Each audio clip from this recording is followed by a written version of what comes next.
नमस्ते बच्चों, मैं लकी आहूजा स्वागत करती हूँ आप सभी का राजस्थान सरकार और वेदांता के CSR इनिशिएटिव ई कक्षा में, जिसके टेक्निकल पार्टनर हैं मिशन ज्ञान।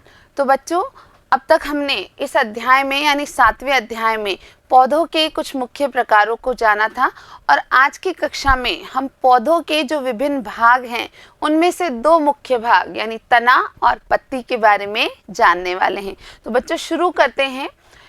सबसे पहले हम बात करेंगे तने की। तना और पत्ती दोनों भागों को आप अच्छे से जानते हैं, आपने पौधों को देखा है, उनमें तना भी एक हिस्सा है और पत्तियां भी एक हिस्सा है, ये आप अच्छे से समझते हैं। अब बच्चों हम बात करते हैं तने की। किसी भी पौधे में तना पाया जाता है ये हम जानते हैं। ये सच है कि तना जो है उसका प्रकार अलग अलग हो सकता है। कुछ पौधों का तना काफ़ी कोमल होता है, हरा होता है, कुछ पौधों का तना उससे थोड़ा सा कठोर होता है और कुछ पौधों का तना बहुत ज़्यादा कठोर होता है, बहुत सख्त होता है और बहुत मोटा भी होता है। लेकिन तना किसी भी प्रकार का हो वह विशिष्ट कार्य जरूर करता है, यानी तने के कुछ मुख्य कार्य होते हैं, उस कार्य को आपको ज़रूर समझना चाहिए। तो सबसे पहली बात, तना जल के संवहन का कार्य करता है। बच्चों, संवहन का अर्थ होता है इधर से उधर लेकर के जाना। तो आपको जानना ये है कि जल का संवहन यानी जल को एक स्थान से दूसरे स्थान तक पहुंचाना, पौधे के अंदर ये कार्य तना करता है। आप ध्यान रखें, जैसे हम इस तने की बात करें तो ये तना नीचे से जुड़ा हुआ है और यहाँ से ये जो भी पदार्थ हैं उनको ऊपर की ओर पहुंचाता है या ऊपर की ओर लेकर जाता है। तो ये बहुत साधारण सी बात है कि जब जल को तना संवहन करता है, इधर उधर लेकर जाता है, तो उसी के साथ जल में विलीन खनिज जल के साथ तने में ऊपर पहुंच जाते हैं। ये एक महत्वपूर्ण कार्य है तने का, क्योंकि जल को यह ऊपर पहुंचा पाता है। तो जल में जो भी मुख्य पदार्थ खनिजों के रूप में होते हैं वो सभी पदार्थ तने में ऊपर की ओर पहुंच जाते हैं या तने के साथ ऊपर की ओर पहुंच जाते हैं। आप ध्यान रखेंगे बच्चों, जो ये मुख्य पदार्थ हैं ये पौधे के विभिन्न भागों के लिए आवश्यक होते हैं और ये बहुत महत्वपूर्ण कार्य तने के द्वारा ही किया जाता है। अब बच्चों यहाँ चित्र में हम देख पा रहे हैं कि तने में जल ऊपर की ओर चढ़ता है। आप देखें कि जैसे जैसे तना इधर उधर शाखाओं में फैलता है उधर उधर वो जल को पहुंचा पाता है। उसके अलावा तने के खुले सिर का एक चित्र आप यहाँ देख पा रहे हैं। तो ये जो बीच में आप गोले से देख रहे हैं, ये जो आकार देख रहे हैं, इनके द्वारा ही वास्तव में तना जल को व अन्य पदार्थों को ऊपर की ओर पहुंचा पाता है। आगे चलते हैं बच्चों। तने के अलावा हमें बात करनी है पत्ती की। पत्तियां आपने बहुत अच्छे से देखी होंगी। पत्तियों की बात करें तो एक पौधे में पत्तियां आसानी से नज़र आ जाती हैं हमें। तो पत्तियां वास्तव में तने की शाखाओं से जुड़ी होती हैं। तो पत्ती की संरचना हम यहाँ देख पा रहे हैं बच्चों। तो पत्ती का वह भाग जिसके द्वारा वह तने से जुड़ी है उसे क्या कहते हैं? उसे पर्णवृंत कहते हैं। जरूर याद रखिएगा बच्चों कि पत्ती जहाँ से ये हिस्सा है ये तना है और यहाँ से पत्ती इस तने से जुड़ी है। तो यह हिस्सा क्या कहलाता है बच्चों? पर्णवृंत कहलाता है। तो पर्णवृंत क्या है? पर्णवृंत पत्ती का वह हिस्सा है जहाँ से वह तने से जुड़ी होती है। उसके अलावा एक दूसरा भाग पत्ती का जो मुख्य भाग है, जो चपटा हरा भाग है, उसको हम या तो फलक कहते हैं या पटल कहते हैं। बच्चों एक ही बात है, यदि पटल लिखा हो या फलक लिखा हो, मैं यहाँ लिख देती हूँ एक बार, फलक या पटल एक ही बात होती है, इस बात को आप जरूर ध्यान रखेंगे। तो पत्ती के दो मुख्य भाग हो गए, पर्णवृंत और फलक, ध्यान रखेंगे इस बात को। आगे चलते हैं बच्चों। अब पत्ती के बारे में हमें कुछ और भी समझना है, कुछ महत्वपूर्ण बात समझनी है। आप यहाँ इन पत्तियों को देखिए, यहाँ ये जो बीच में रेखा आपको नजर आ रही है, देख पा रहे हैं आप इसको? बहुत आसानी से आप इसे देख सकते हैं। तो यहाँ ये जो अलग अलग रचनाएं हैं जो रेखाओं के रूप में आपको दिख रही हैं, इन्हें क्या कहते हैं? शिरा कहते हैं।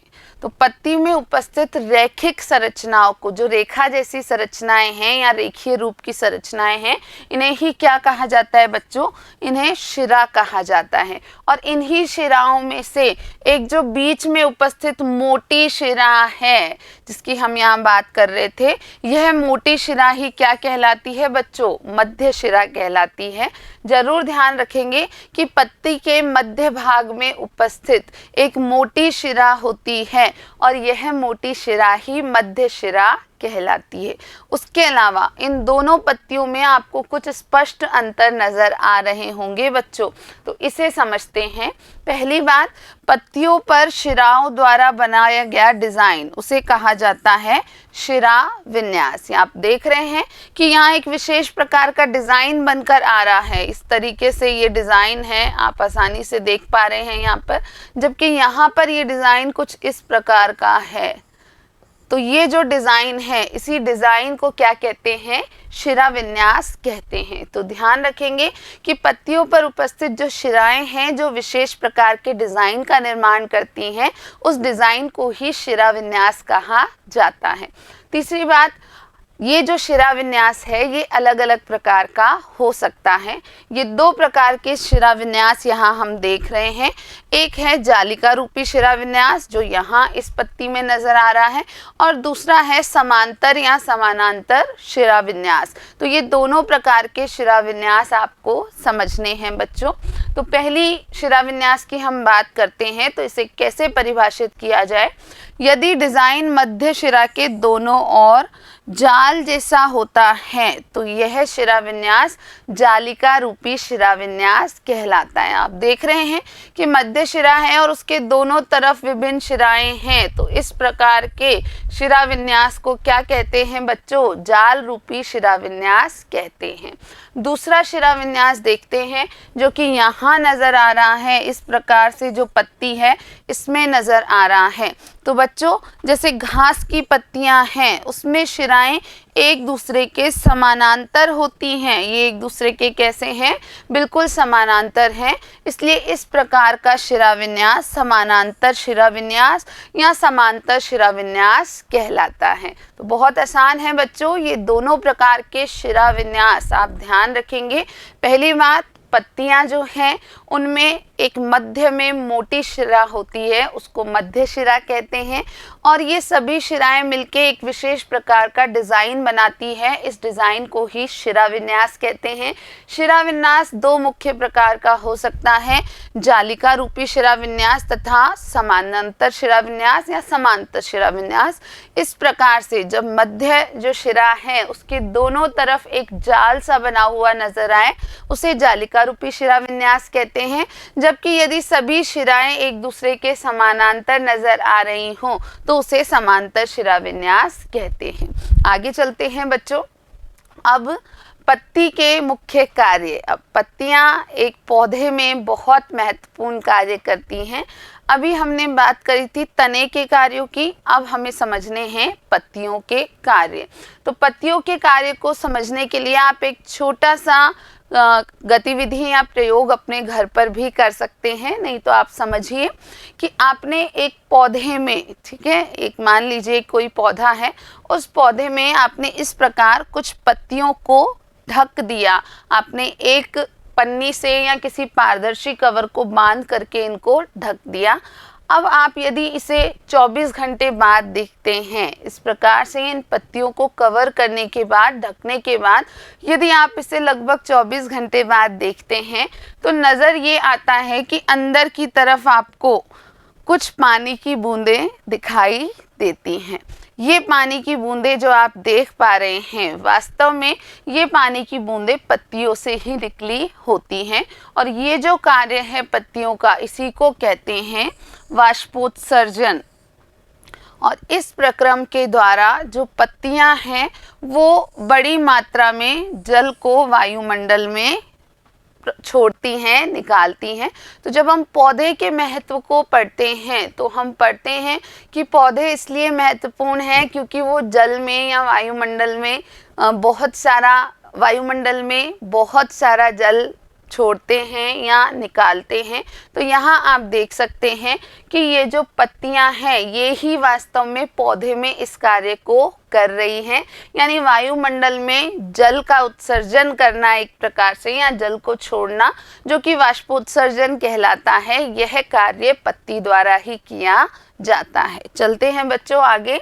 पत्तियों के अन्य कार्यों की बात करें तो उस वाष्पोत्सर्जन के अलावा एक मुख्य कार्य पत्तियों का ये भी है कि ये प्रकाश संश्लेषण करती हैं। अब प्रकाश संश्लेषण क्या है ये समझना ज़रूरी है। तो वास्तव में पत्तियां अपना भोजन स्वयं बनाती हैं, यानी पौधे द्वारा अपना भोजन स्वयं बनाया जाता है, ये आप जानते हैं, आपको ये बात पहले बताई गई है। तो वास्तव में किसी भी पौधे में ये जो भोजन बनाने का कार्य है ये कौन करता है? पत्तियां करती हैं। तो बच्चों ध्यान रखेंगे कि पत्तियां प्रकाश और हरे रंग के पदार्थ की उपस्थिति में, हरे रंग का पदार्थ क्या कहलाता है बच्चों? क्लोरोफिल। एक हरे रंग का पदार्थ जिसका नाम होता है क्लोरोफिल। तो पत्तियां प्रकाश और क्लोरोफिल की उपस्थिति में अपना भोजन बनाती हैं। अब इस प्रक्रिया के दौरान जल और कार्बन डाइऑक्साइड का उपयोग करती हैं। आप देखिए ये महत्वपूर्ण बात है कि जो वातावरण में उपस्थित कार्बन डाइऑक्साइड है उसे पत्तियां अपना भोजन बनाने के लिए उपयोग में लेती हैं। हम जानते हैं कि कार्बन डाइऑक्साइड एक गैस होती है और यदि इस गैस की मात्रा वातावरण में या पर्यावरण में बहुत अधिक हो जाए तो वो कई नकारात्मक प्रभाव दिखा सकती है। आप पौधों के महत्व को समझिए कि पौधे वास्तव में इस गैस को यानी कार्बन डाइऑक्साइड को अपने भोजन बनाने में उपयोग लेते हैं और इस प्रक्रम को ही प्रकाश संश्लेषण कहते हैं। तो यह पूरी प्रक्रिया जहां पत्तियां जल का और कार्बन डाइऑक्साइड का उपयोग करती हैं प्रकाश की उपस्थिति में और क्लोरोफिल की जो एक हरे रंग का पदार्थ है उसकी उपस्थिति में, और अपने भोजन का स्वयं निर्माण करती हैं। एक और महत्वपूर्ण बात है बच्चों कि इस प्रक्रम में यानी कि प्रकाश संश्लेषण की इस प्रक्रिया में ऑक्सीजन भी निष्कासित होती है। आप जानते हैं बच्चों कि ऑक्सीजन महत्वपूर्ण गैस है, ऐसी गैस है जो हमारे जीवन को बनाए रखने के लिए बहुत आवश्यक है। हम जब वायुमंडल से किसी गैस को ग्रहण करते हैं जिसे हम श्वास लेने की प्रक्रिया या श्वसन कहते हैं, तो आप जानते हैं बच्चों वह कौन सी गैस होती है? तो श्वसन के दौरान सभी प्राणी वास्तव में पूरे वातावरण में से ऑक्सीजन ग्रहण करते हैं और कार्बन डाइऑक्साइड बाहर छोड़ते हैं। जबकि पौधों के बारे में आप पढ़ रहे हैं तो आपने जाना कि ये ऑक्सीजन निष्कासित करते हैं, ये प्रकाश संश्लेषण की प्रक्रिया के द्वारा ऑक्सीजन का निष्कासन करते हैं जबकि कार्बन डाइऑक्साइड का उपयोग करते हैं। और ये सारा कार्य पौधे में वास्तव में कौन करता है? पत्तियां करती है। तो हुई ना पत्तियां बहुत महत्वपूर्ण। तो बच्चों आज की कक्षा में हमने पौधे के दो मुख्य भाग तने और पत्तियों के मुख्य कार्य को जाना है। अब इस कक्षा के अगले जो हिस्से होंगे वहाँ पर हम कुछ अन्य भाग यानी कि जड़ें और पुष्प उनकी बात करेंगे। तने का अपना महत्व है, पत्तियां अपने तरीके से महत्वपूर्ण होती हैं। पत्तियों का मुख्य कार्य वाष्पोत्सर्जन और प्रकाश संश्लेषण है, ये आपको ज़रूर याद रखना है। तो बच्चों आज के लिए इतना ही, मिलते हैं अगले भाग में। वीडियो देखने के लिए आप सभी का बहुत बहुत धन्यवाद।